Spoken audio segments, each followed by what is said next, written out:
Bonsoir à tous, chers collègues du bâtiment. C'est avec regret que nous n'avons pu faire notre assemblée générale au Vendée Globe comme nous en avions coutume, et cet AG se déroule donc dans les locaux du CFA BTP. L'AG de la Fédération se déroule donc en visioconférence avec les membres de mon bureau, Jacques Venant, trésorier, Laurent Lenoc, vice-président, Olivier Morin, vice-président, et Pascal Bonnet, trésorier. Également toute notre équipe du conseil d'administration qui ne peut être présente ce soir, mais voici une carte de la Vendée qui vous les présente.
Chers adhérents, c'est avec joie que je vous retrouve pour notre Assemblée générale.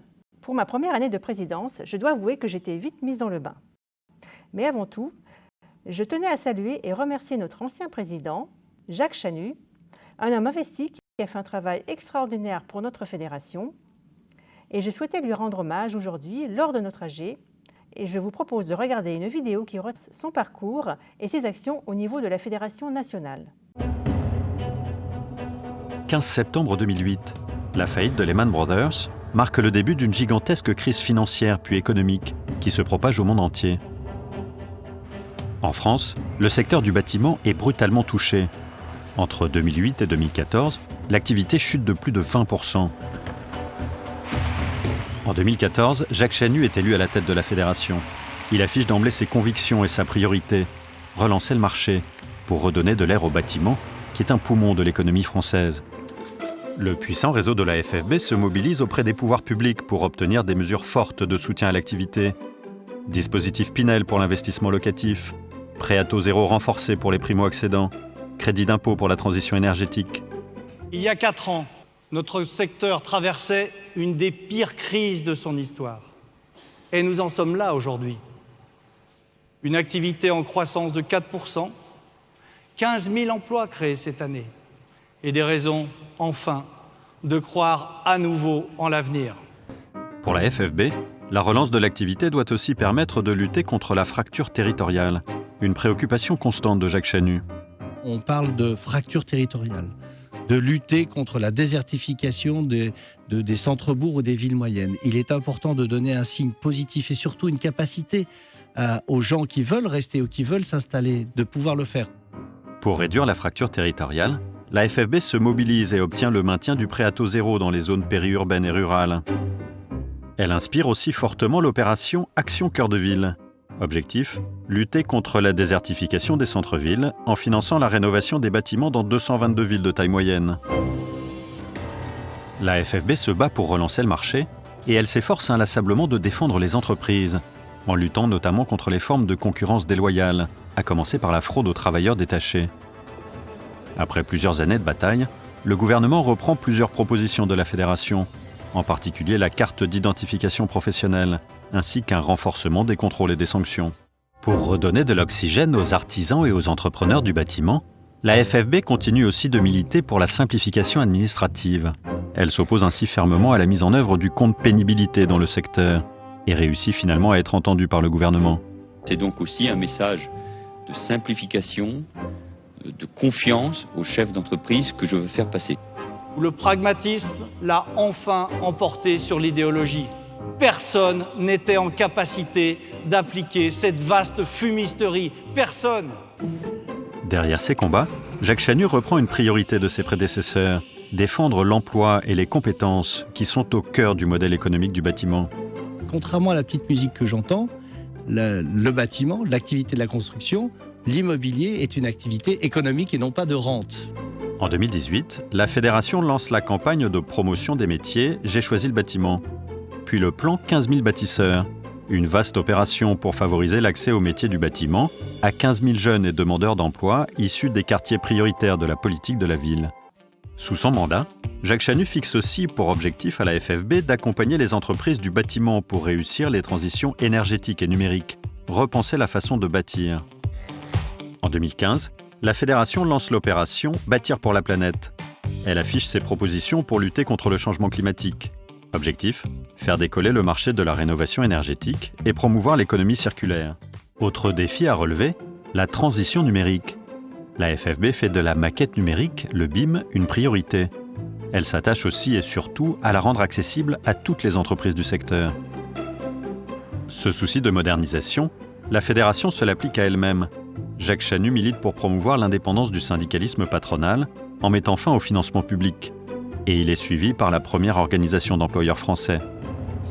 En 2017, la FFB est officiellement déclarée première organisation patronale représentative des employeurs du bâtiment pour toutes les tailles d'entreprise.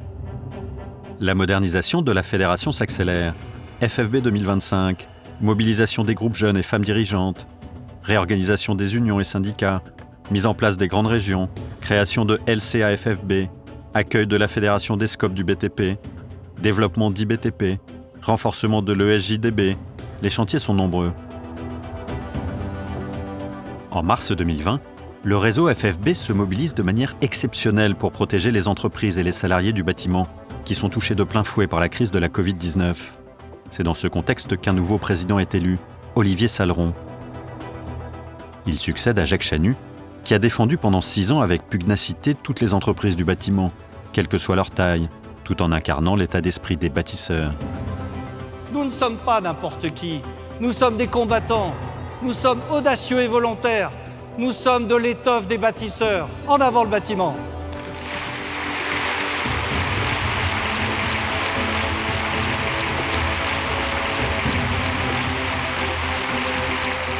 Merci les amis.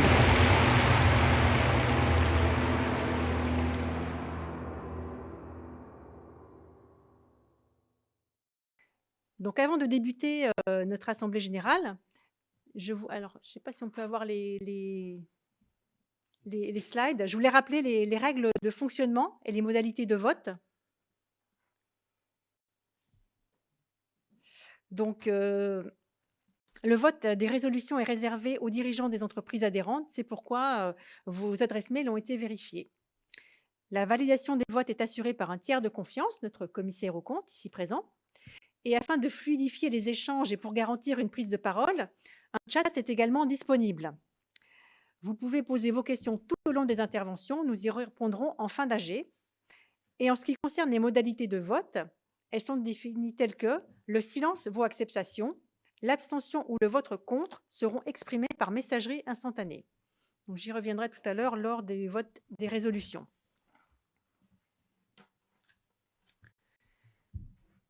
Donc le rapport moral. Dès le début de mon mandat, j'ai été sur plusieurs fronts afin de vous représenter chaque fois que nécessaire. La pandémie du Covid-19 aura forcément marqué cette année 2020. Elle nous a permis de nous rendre compte de la force de la FFB et de ses liens privilégiés dans les différents ministères, que ce soit du travail ou de l'économie. Dans ce contexte aussi agité, je tiens à tirer mon chapeau à notre nouveau président national, Olivier Saleron, qui a pris ses fonctions au printemps dernier. Je suis impressionnée par ses analyses, sa disponibilité, sa présence dans les médias et partout où il faut défendre la profession. Comme vous pouvez l'imaginer, mon rapport moral va forcément être teinté par la crise Covid autour de deux axes. Nos actions de lobbying et de défense de la profession et nos actions autour de l'économie. Mais tout d'abord, c'est aussi vous, adhérents, que je souhaitais remercier. Vous tous qui êtes présents, car ce travail de défense de notre profession et de nos valeurs est le travail de nous tous. Fiers d'être adhérents FFB. Nous tous qui, dans nos territoires, défendons nos métiers et nos entreprises et qui faisons passer les messages auprès de nos femmes et de nos hommes politiques.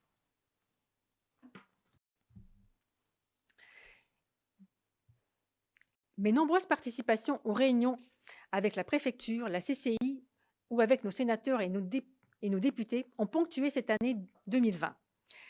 Elles ont permis de faire connaître et reconnaître notre fédération du bâtiment et je peux vous assurer que la voix du bâtiment est entendue et considérée par tous. Nos gouvernants sont conscients du poids économique du bâtiment et nous soutiennent. Dans la série des bonnes nouvelles, le Conseil d'État a rendu un arrêt qui rétablit le caractère majoritaire de la FFB, confirmant ici la FFB dans sa qualité de première organisation professionnelle représentative, aussi bien dans les entreprises de plus de 10 salariés et aussi dans les moins de 10. Cette victoire permet surtout à la FFB de s'opposer à l'extension d'accords signés par d'autres organisations professionnelles d'employeurs. Mais si la voix de la FFB est aussi entendue, c'est aussi grâce à notre réseau et à nos partenaires.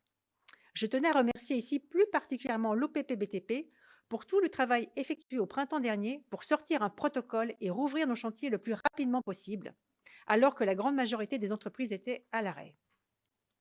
Alors certes, ce protocole n'est pas parfait, mais il faut tout de même admettre que nous vivons une période bien particulière et contrairement à ce qui s'est passé au premier confinement, l'existence du guide de préconisation sanitaire de la profession a constitué un sérieux atout dans la négociation avec les pouvoirs publics pour garder nos chantiers ouverts lors du deuxième confinement. D'autres secteurs d'activité n'ont pas eu cette chance. Dans un contexte où l'on pourrait facilement céder au marasme ambiant, j'aime à souligner le fait que nous sommes dans un département où les perspectives restent bonnes et il faut rappeler que le secteur du bâtiment demeure un socle pour l'économie tout entière. Nombreux sont ceux qui veulent habiter dans un département ensoleillé, doux, proche de l'océan et avec son petit carré de jardin. Selon une étude, nous sommes 500 000 habitants en Vendée aujourd'hui. En 2050, nous serons près d'1 million, ce qui laisse entrevoir des perspectives pour la construction de logements en France. L'habitat reste et doit rester la priorité des Français. Il est constaté toutefois cette année un ralentissement notable des appels d'offres publics. En effet, sous le double effet de la crise sanitaire et des élections municipales, les achats et les investissements publics se sont effondrés. La FFB demande aux pouvoirs publics nationaux et locaux, ainsi qu'aux investisseurs privés, d'accélérer le lancement des projets et appels d'offres en chute depuis les 6 derniers mois. En parallèle de l'action menée avec l'Association des maires de France au niveau national, nous menons des actions auprès du préfet et surtout auprès des maires afin d'obtenir une application rapide du plan de relance. Nous avons rencontré Mme Coulon, présidente des maires de Vendée, qui nous a apporté son soutien pour faire accélérer les prises de décision dans les collectivités et relancer leurs projets. Le frein n'est plus une question de moyens financiers, puisque les dotations ont été largement revues, mais une question de gestion de leurs ressources humaines afin de gérer les priorités. Place maintenant au point économique.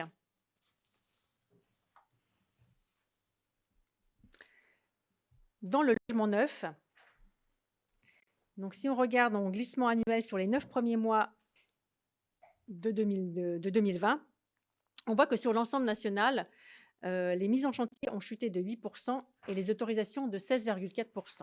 Mais je tiens à souligner toutefois la meilleure tenue du logement neuf en Vendée, avec une progression de 4,2% des mises en chantier et une baisse moindre qu'au niveau national à 6,8% des autorisations. Concernant le logement neuf, sur les mises en vente,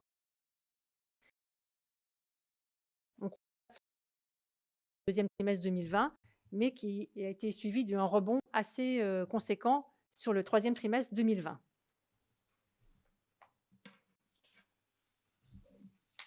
La slide suivante. Sur le résidentiel neuf, donc encore une fois, on voit que sur les tendances nationales, même si elles sont à la baisse, la Vendée s'en sort mieux qu'au niveau national et même qu'au niveau des Pays de la Loire.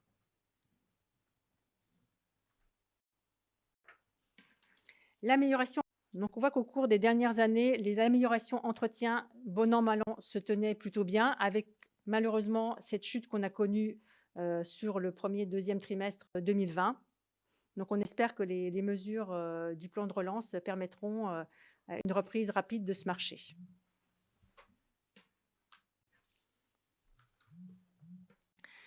Alors, sur l'emploi, je pense qu'il y avait une slide avant. Mais sinon, c'est celle-ci, pardon. Sur l'emploi, donc on voit qu'en termes d'emploi, la bonne remontée qu'on avait connue en termes de nombre d'emplois depuis 2016 et qui s'est, on va dire, qui stagne en 2020, mais la chute est plutôt dans la courbe orange. Il s'agit donc de l'emploi intérimaire qui a chuté au deuxième trimestre 2020. Donc ça a été vraiment la variable d'ajustement pour passer la crise en 2020. Merci. La slide suivante. Un point sur les dispositifs de soutien économique. Donc le fonds de solidarité, si on fait un bilan au volet national, c'est 446 000 TPE qui en ont bénéficié, avec un montant moyen de 1 441 €. Il a été bien mobilisé par le secteur, mais ce fonds de solidarité n'est plus mobilisable aujourd'hui. Le bilan du volet régional, assez faible. Le total des montants accordés, c'est à peu près 3,5% du montant national. Une faible mobilisation. Concernant les reports d'échéances fiscales hors TVA, au niveau national, c'est 78 800 entreprises de la construction qui en ont bénéficié pour un montant moyen. Pardon, excusez-moi, je me trompe de slide.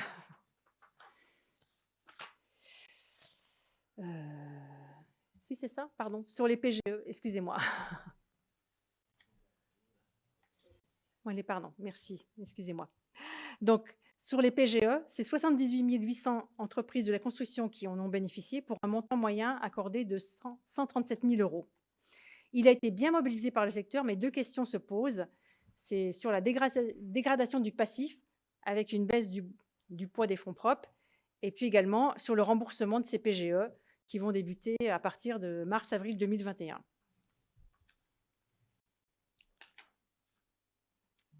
Alors pour l'avenir, concernant les PGE, je rappelle quand même que le dispositif est mobilisable jusqu'au 30 juin 2021. Une entreprise peut demander plusieurs PGE à concurrence maximum de 25% de son chiffre d'affaires. Par contre, en cas de refus du PGE par plusieurs banques, possibilité de demander un prêt direct à l'État via les comités départementaux financiers. Ça se fait sur étude de dossier et il peut atteindre jusqu'à 10 000 € pour les moins de 10 salariés, 50 000 pour les entreprises de 10 à 49 salariés et jusqu'à 3 mois de chiffre d'affaires pour les entreprises de taille plus importante. Hop.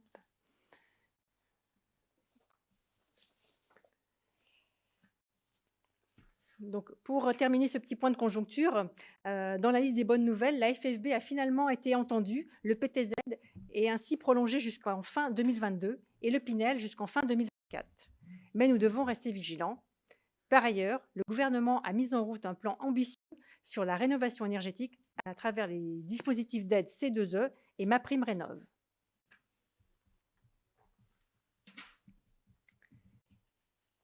Donc les projets 2021. Malgré tous ces événements, je n'ai pas oublié mes projets et mes engagements que j'avais pris en me lançant dans ce rôle de présidente. Entourée par mes collègues administrateurs, j'ai souhaité organiser en septembre dernier un séminaire avec tout le conseil d'administration afin de réfléchir à la FFB de demain. Et je tiens à ce titre à remercier tous les membres du CA pour leur implication et leur travail. Deux grands axes sont ressortis de ce séminaire. Tout d'abord, comme vous le savez certainement, la FFB a lancé au niveau national les États généraux du bâtiment, le 15 octobre dernier. Des réunions de travail ont lieu régulièrement, auxquelles Laurent Lenoc et moi-même participons, et un bilan sera présenté lors du Congrès de Lyon en juin prochain. Nous souhaitons qu'en Vendée, nous souhaitons en Vendée aussi décliner ces états généraux et organiser avant l'été 2021 nos états généraux. Ils réuniront toute la filière du bâtiment pour se rencontrer, échanger afin d'être solidaires et visionnaires. Alors pour illustrer cette démarche, on devait présenter une courte vidéo. À quoi ressemblera le bâtiment dans 15 ans ?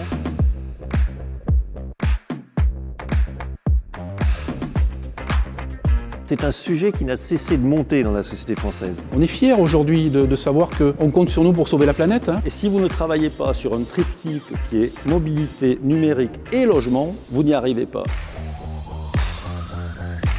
Le secteur du bâtiment est un secteur vital pour le redressement économique de notre pays. MaPrimeRénov', vous savez, c'est l'une des mesures les plus emblématiques du plan de relance. On a un rôle essentiel puisqu'on a un rôle d'information. La vraie nouveauté, c'est la connectivité, donc c'est l'arrivée du numérique. C'est pas plus compliqué de construire en ville aujourd'hui qu'hier. On a besoin de tout type d'habitat. Je vous invite à aller sur un chantier un vendredi midi. On a besoin de bousculer les idées reçues. Les pistes, on les connaît dans nos territoires. Moi, je souhaiterais que ça aille plus vite. On est prêt, on y croit, on va le faire.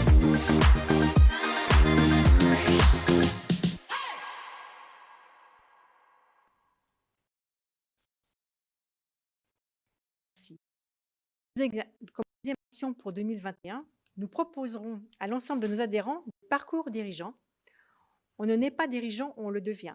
Nous n'avons pas les mêmes besoins et les mêmes attentes quand on démarre son entreprise, quand on la développe ou quand on souhaite la céder. C'est pourquoi nous allons former un groupe de réflexion pour proposer des solutions de formation, de conseil ou d'accompagnement du dirigeant. Je ne saurais conclure sans remercier l'équipe de permanents qui sait se mobiliser et se rendre disponible pour vous servir au mieux, vous, l'ensemble de nos adhérents. Ils ont vraiment été sur tous les fronts en cette période agitée. Un grand, grand merci à eux. On peut les applaudir virtuellement.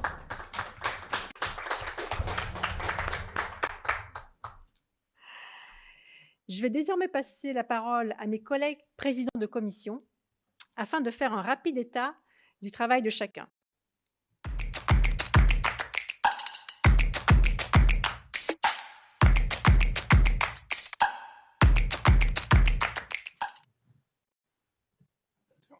Bonsoir à tous. Donc, la commission EFA, Emploi, Formation, Apprentissage, a été mise en place début 2020 afin de répondre à 3 objectifs. 1. Promouvoir les métiers à travers des interventions auprès des établissements scolaires, demandeurs d'emploi et le public en réinsertion. 2. Soutenir la formation dans le secteur du BTP en créant et en enrichissant le panel des formations dans le bâtiment, CQP en diviseur. 3. Impulser des opérations de recrutement, opération 15 000 bâtisseurs, plateforme emploi, job dating. Elle est composée de 7 membres actifs, Fabrice Girardot, Guito Arcelin, Emmanuel Allan, Alain Alberto, Laetitia David, Pascal Rousselot et moi-même. Au cours de l'année, nous sommes réunis tous les 2 mois afin de faire le point sur les différentes actions passées et celles à mener. Pour les actions les plus marquantes de cette année, nous pouvons en citer 2. Les coulisses virtuelles du bâtiment, du fait du contexte sanitaire, il était difficilement envisageable d'organiser une visite d'un chantier.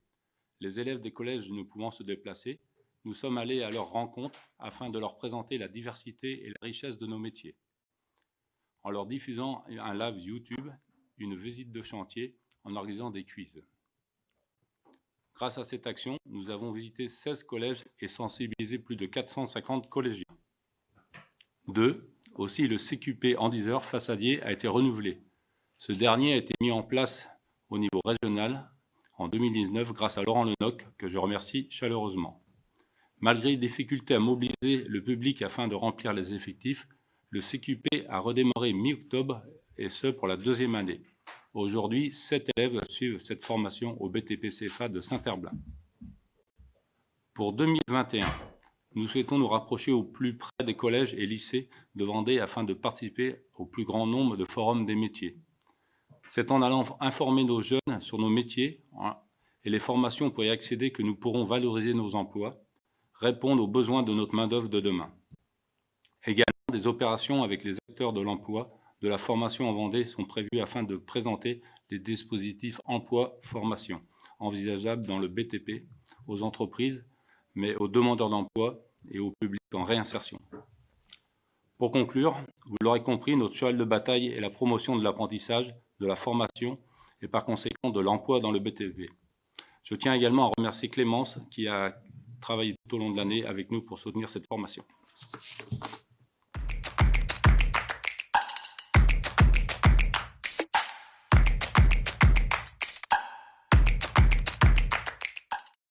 Bien, bonsoir à tous. Alors, je vais vous parler un petit peu de la commission des mandats avec deux objectifs cette année. Tout d'abord, l'élaboration d'un règlement intérieur qui n'existait pas dans notre association malheureusement et qui vise à organiser un petit peu le travail des conseillers d'administration et assurer leur assiduité et leur loyauté de notre belle organisation. Alors ce règlement intérieur a été approuvé lors de notre dernier CA. Il vous sera communiqué dans les jours prochains.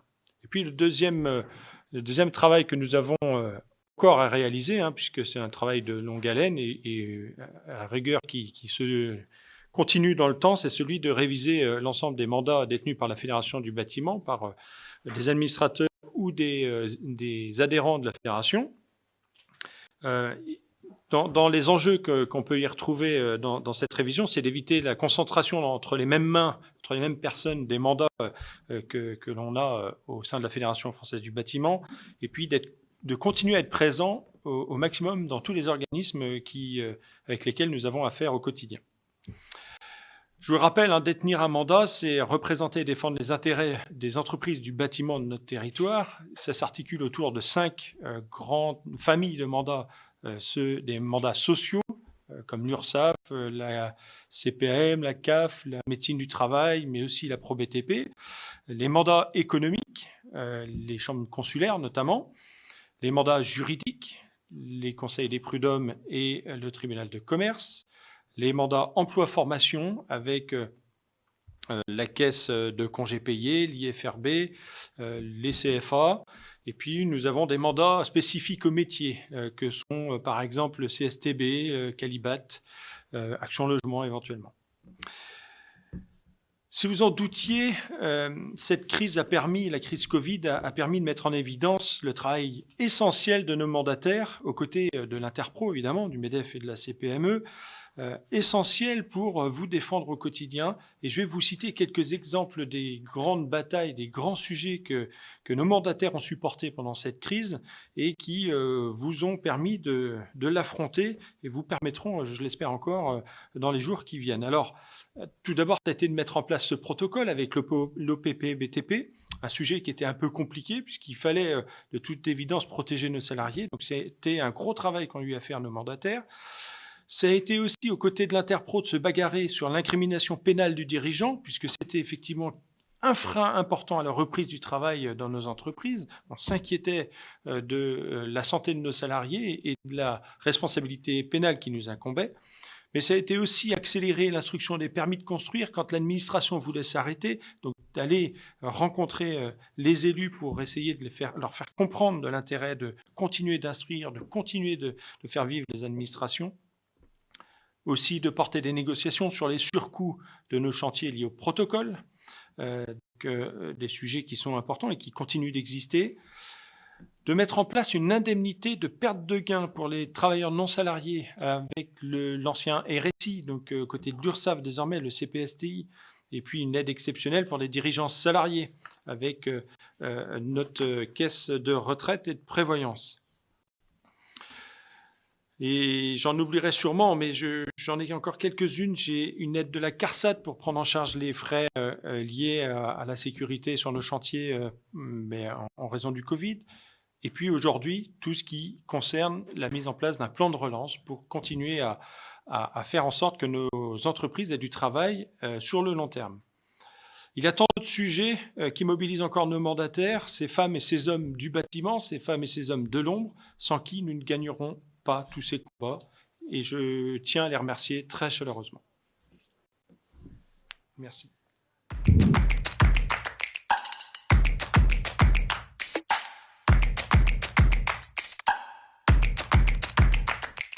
Bonjour à tous. Donc, commission transition écologique. Alors, un petit rappel, la commission traite de sujets très variés.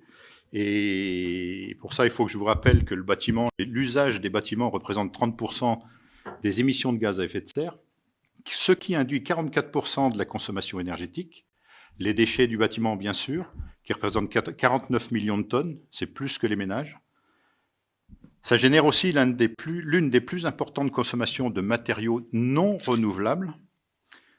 Et le bâtiment porte aussi une responsabilité sur la baisse de la biodiversité, notamment par l'artificialisation des terres, création d'îlots de chaleur en accentuant les risques de réchauffement climatique, impact sur les ressources en énergie, en matières premières, en eau, la santé des occupants. Donc vous voyez, c'est énormément de sujets qui concernent cette commission. Et nous ne les traiterons pas tous en même temps, bien sûr, mais nous allons faire en sorte de pencher dessus. La chance que l'on a, c'est que la commission a un panel très représentatif de nos adhérents, puisque nous avons un constructeur de maisons individuelles, du gros œuvre, des menuisiers, des dallagistes. Donc vous voyez des gens qui vont apporter des réponses et surtout des questions avec une vision complètement différente.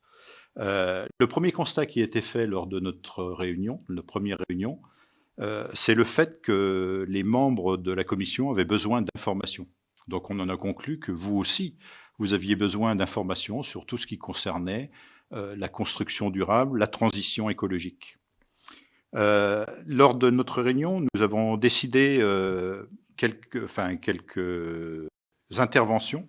Donc nous allons proposer aux membres du CA une ou plusieurs interventions, par exemple le référentiel HQE dans les maisons individuelles, qui sera fait par Denis Paco, de la Boken. Le contenu de cette intervention serait comment se passe concrètement la mise en œuvre d'une maison certifiée HQE, comment les entreprises sous-traitantes se sont adaptées aux nouvelles contraintes. Autre exemple d'intervention, la démarche sobriété du Conseil régional sur les lycées. Donc vous voyez, il y a plein de choses que nous allons étudier dans cette commission pour pouvoir vous informer à la fois sur ce qu'il y a à faire et sur ce qui vous concerne. Et nous allons proposer au moins une fois par an une réunion transition écologique avec une intervention ou une visite de site. Et bien sûr, pour vous faire venir, nous vous trouverons les arguments qui vous expliqueront les aspects économiques, les marchés, les nouvelles exigences des clients, la réglementation. Et nous allons ajouter une dimension transition numérique, innovation, dans notre feuille de route. Alors Théophile Moreau, qui est un intervenant de la Fédération régionale du bâtiment, fera une intervention sur ce sujet. C'est un spécialiste de la transition numérique. Autre thème, les matériaux biosourcés, la ville connectée, l'imprimante 3D. Donc vous voyez que devant tous ces sujets, nous allons faire en sorte de vous informer le mieux possible, sachant qu'il y a énormément d'outils qui ont été mis à notre disposition par la Fédération nationale. Je veux parler de la caisse à outils, qui est très peu connue, mais qui est très très bien faite. Donc notre but de la commission, c'est de vous informer sur tous ces sujets qui vous concernent directement. Voilà, merci.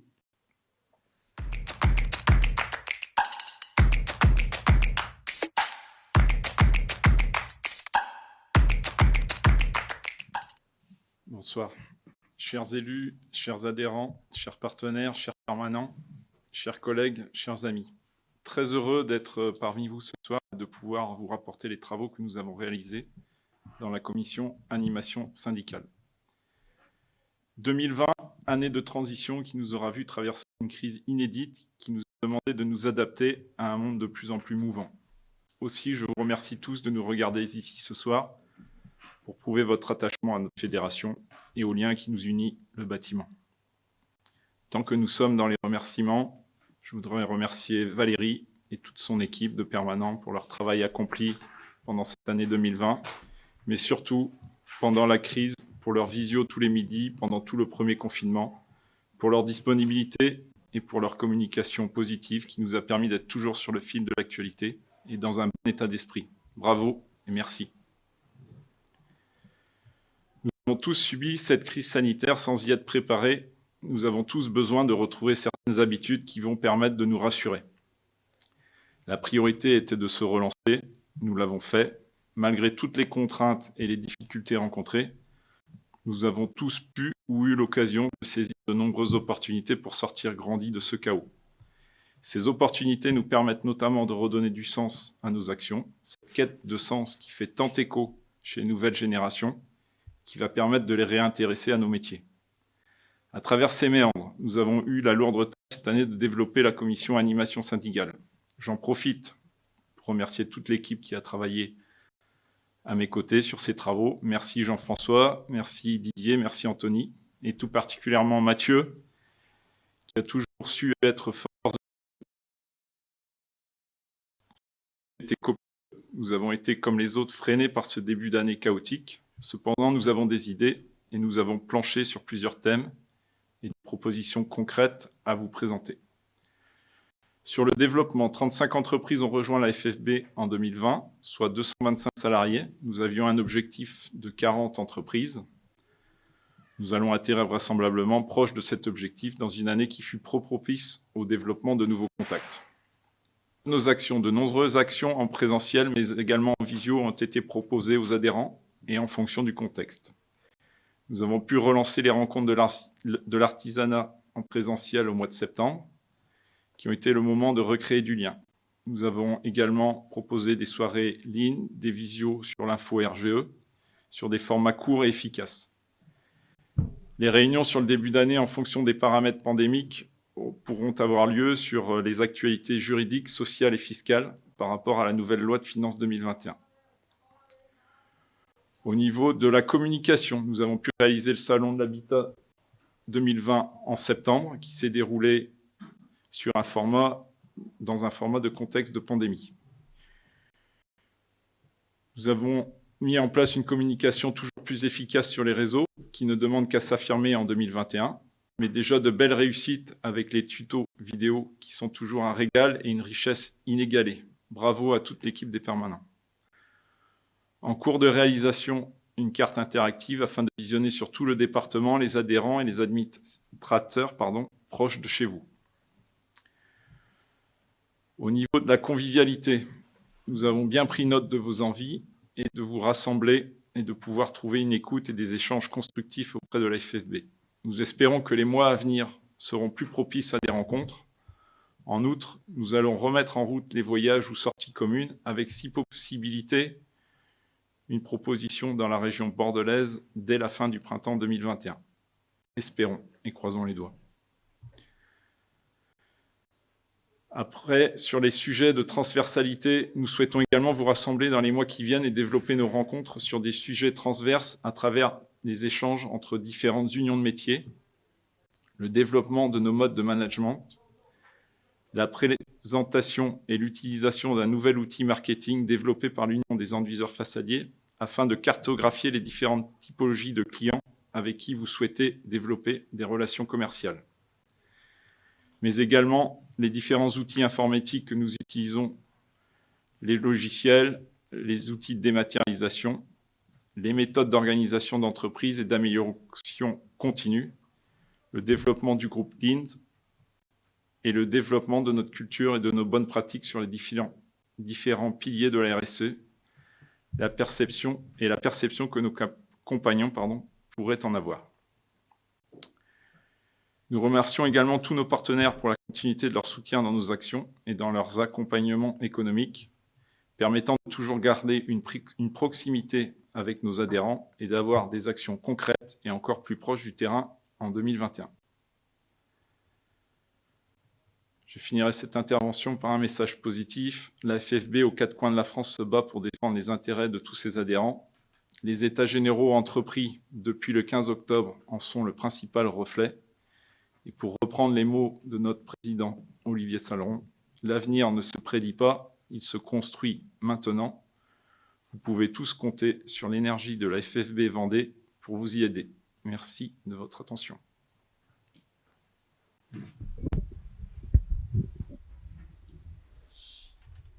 Voilà.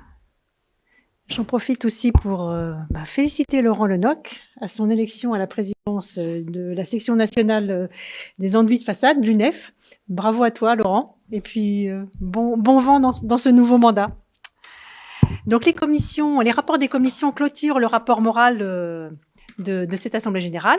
Donc, pour conclure cette AG, avec un format un petit peu spécial, nous allons passer une vidéo que j'ai eu la chance de tourner quelques jours avant sur le Vendée Globe, quelques jours avant que le village ne ferme. Voilà, où j'ai eu la chance de rencontrer Benjamin Dutreux,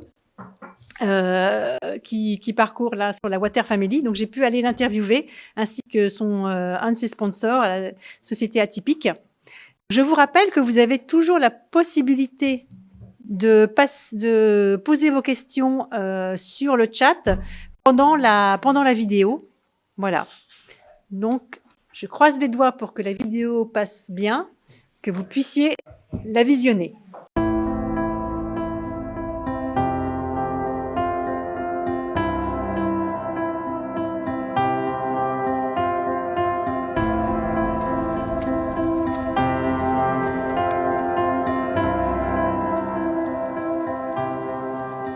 Bonjour, chers amis, chers collègues du bâtiment. Bienvenue sur les pontons du Vendée Globe. Je me trouve actuellement devant le bateau du skipper Benjamin Dutreux, qui concourt sous la bannière de la Water Family. Donc nous allons le rencontrer tout à l'heure. Donc la Water Family, c'est une association qui milite pour la préservation des ressources en eau auprès du jeune public. Alors, je trouvais intéressant de rencontrer ce skipper qui porte haut les couleurs de la préservation de l'environnement, puisqu'on sait l'importance des enjeux environnementaux actuellement dans le monde du bâtiment. J'aime bien faire le parallèle entre le marin et le chef d'entreprise, qui doit constamment naviguer sur un océan, on va dire, changeant, mais qui a pour cela des outils de précision pour l'aider dans ses prises de décision. Toujours choisir le meilleur cap, les meilleurs vents. Et bien sûr, c'est toujours le seul maître à bord, mais avec quand même derrière lui toujours une équipe qui le soutient. Donc suivez-moi, je vous invite donc à venir découvrir Benjamin et son bateau.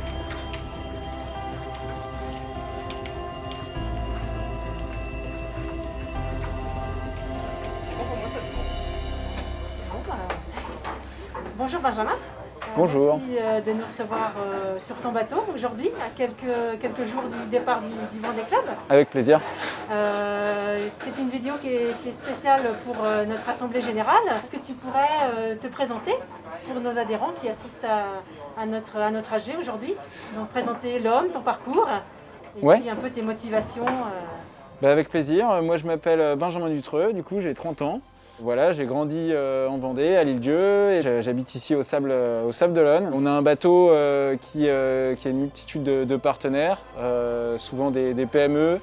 Et voilà, et on soutient une association qui s'appelle Water Family, avec laquelle on va éduquer les enfants à la consommation responsable et à la protection de l'eau. Est-ce que tu peux nous en parler un petit peu plus de cette association? Quelles sont ses actions, son but?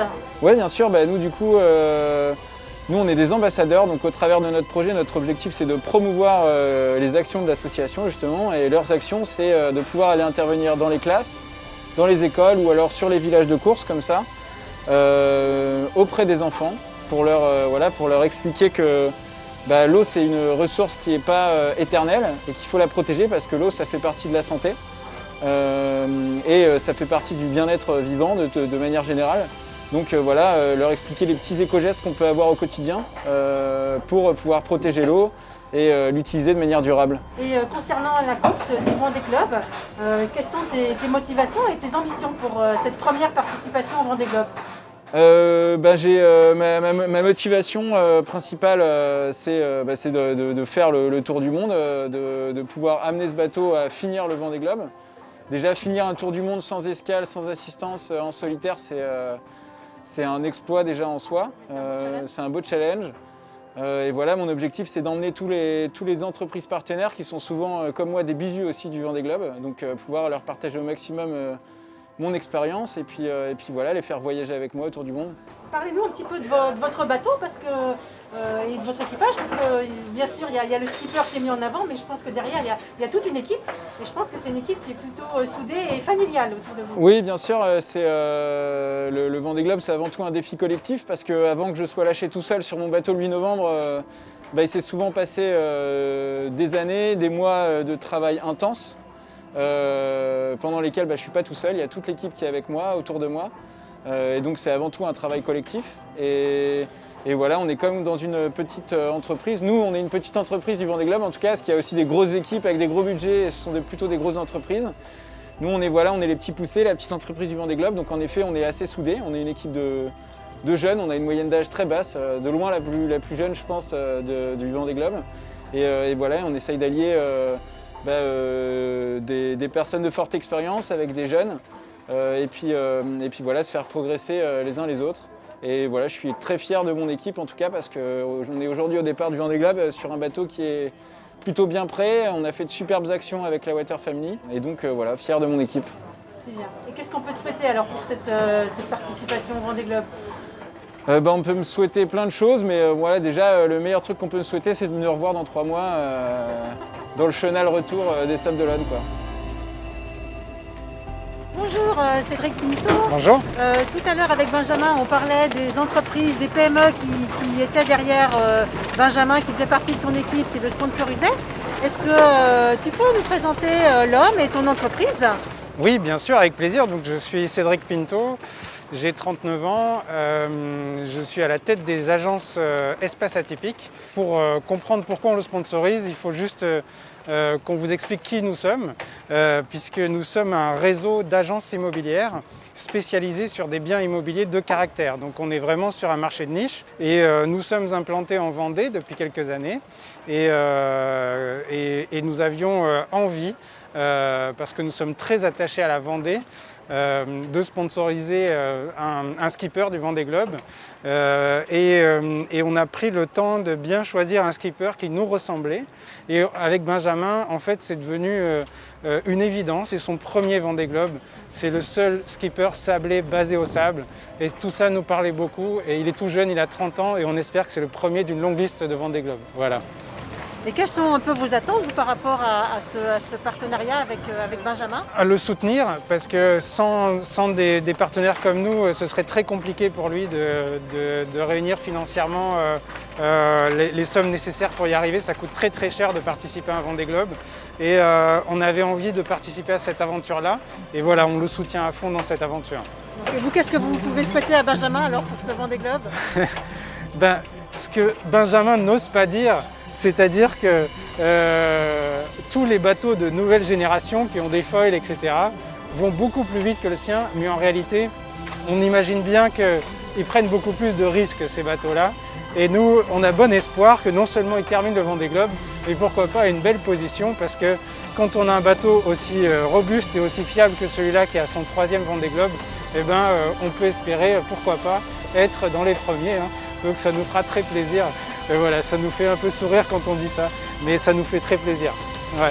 Écoutez, rendez-vous dans 3 mois et on souhaite bon vent à l'équipe. Merci et bienvenue à toute la fédération à bord du bateau alors.